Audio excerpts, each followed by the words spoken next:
Hey everybody, Steven here. Stop scrolling for arguably more great content. Okay, so we're following a bit of a story today. And I think this is cut off a little bit on TikTok, but the big bold number there is a 3.283%. I think the 3 is cut off a little bit anyway.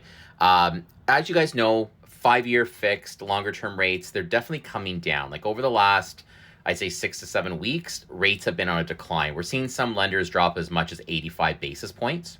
Okay, so this is the 5-year government bond. And for those of you who don't know, and I've talked about this in my podcast, social media before, the government 5-year bond is really what dictates fixed rate mortgages, okay, primarily for 5-year fixed, etc. Okay, however, something kind of crazy be happening.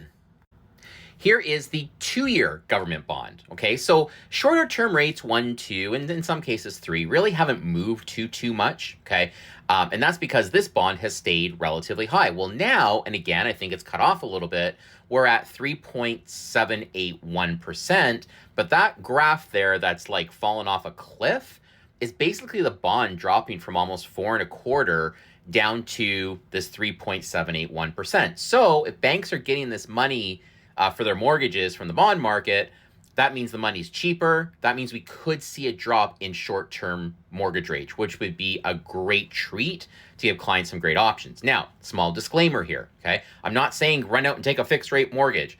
Make sure you talk to your mortgage professional, agent, broker, whatever, to make sure you're getting the right advice. I know right now we are doing a ton of planning for people, okay? It's all about mortgage planning. What is the next goal? We're doing a lot of variable rates because it makes more sense based on the market right now. So it all comes down to planning, big picture, look forward, super important. If you have any questions, let me know.